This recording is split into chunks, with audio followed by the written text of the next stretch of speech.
Have you ever paused in the middle of a busy day, looked around at your life, and asked yourself, is this really it?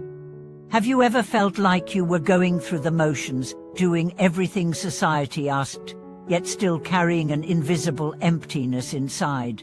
And have you ever reached a moment where something clicked, where you saw yourself, your past, and the world through a different lens? Welcome back to the channel. Today, we are talking about the 3 awakenings that mark the beginning of living not just a successful life, but a meaningful one. These awakenings don't come all at once. They're usually painful. They rarely look like triumph. But if you lean into them, they transform everything. They redefine what it means to be alive. The first awakening is this: you finally begin to recognize who you really are. Most of us spend our early years building a version of ourselves that the world will approve of. We follow the rules, we learn the grades, we get the job, we smile in photos, we play the part. But somewhere along the way, the mask starts to suffocate us. We begin to wonder, am I living my life or someone else's? Am I choosing my path or performing one? Am I working this hard because I want to, or because I was told I should? This first awakening is the most jarring because it shatters the illusion of certainty. You start to realize that the version of success you've been chasing may not even be yours. The dreams you carry might belong to your parents, to your culture, or your younger, more fearful self. A successful entrepreneur once told me, I spent 20 years trying to become the man I thought everyone wanted me to be. Then one night, I stood in my beautiful house, surrounded by accolades, and felt nothing. That was the night I met myself for the first time. Recognizing yourself isn't about ego. It's about stripping away everything that isn't true and sitting with what remains. It's terrifying, but it's also the first real step toward freedom. The second awakening is even harder. You start the long journey of cultivating who you want to be. Knowing who you are is just the beginning. Once you know, you must rebuild. And that's where the real work begins. This isn't about upgrading your image or optimizing your habits. It's about reconstruction from the inside out. It's learning to quiet the noise and trust your inner compass. It's choosing principles over popularity, discipline over distraction, purpose over performance. One of the most overlooked truths is this: growth is not glamorous. It's awkward, messy, slow, and deeply personal. There will be days when you feel like a beginner again, like everything you thought you knew no longer fits, and you'll have to keep going anyway. You'll have to unlearn the patterns that once kept you safe. You'll have to walk away from people who no longer align. You'll have to say no to opportunities that look good but feel wrong. This awakening demands everything, but it gives back more. It gives you alignment. It gives you clarity. It gives you an inner strength that doesn't need validation. It's the moment when you stop asking, what can I get? And start asking, who am I becoming? I once knew a man who left a prestigious corporate job to become a high school teacher. His family thought he was crazy. His friends pitied him, but he said, I've never felt more alive. Every day I teach, I see the ripple I'm creating. That's worth more to me than any paycheck. That's what happens when you build from within.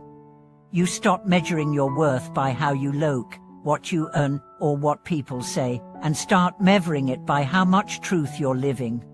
Then comes the third awakening, the most beautiful of all. You learn to love yourself enough to treat yourself with kindness. This awakening doesn't roar, it whispers. It doesn't come with trophies or applause. It comes in quiet mornings, when you choose peace over pressure. It comes in small moments, when you forgive yourself.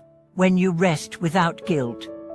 When you say, no, without explanation. When you let go of what no longer fits, without needing closure. Many people never reach this stage. Not because they don't want to, but because they don't believe they deserve it. They've been taught that love must be earned, that rest must be justified, that flaws must be hidden. But this awakening says otherwise.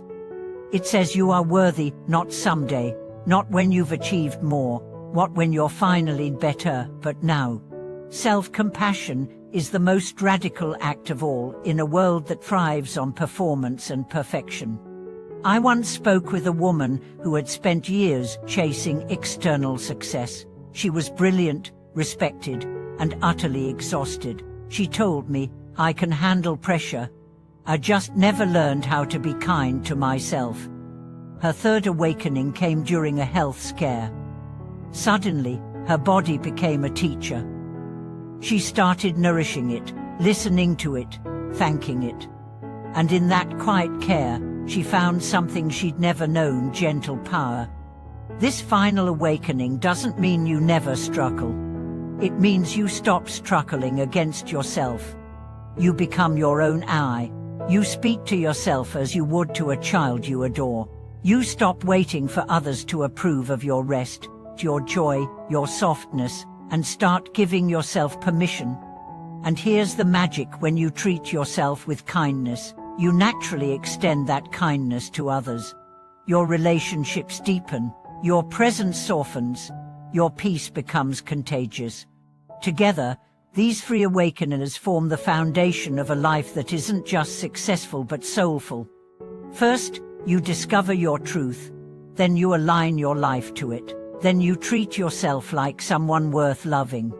These shifts don't happen overnight, and they don't come without cost. You will lose parts of yourself. You will disappoint people. You will walk alone for stretches. But you will also gain something far greater: you.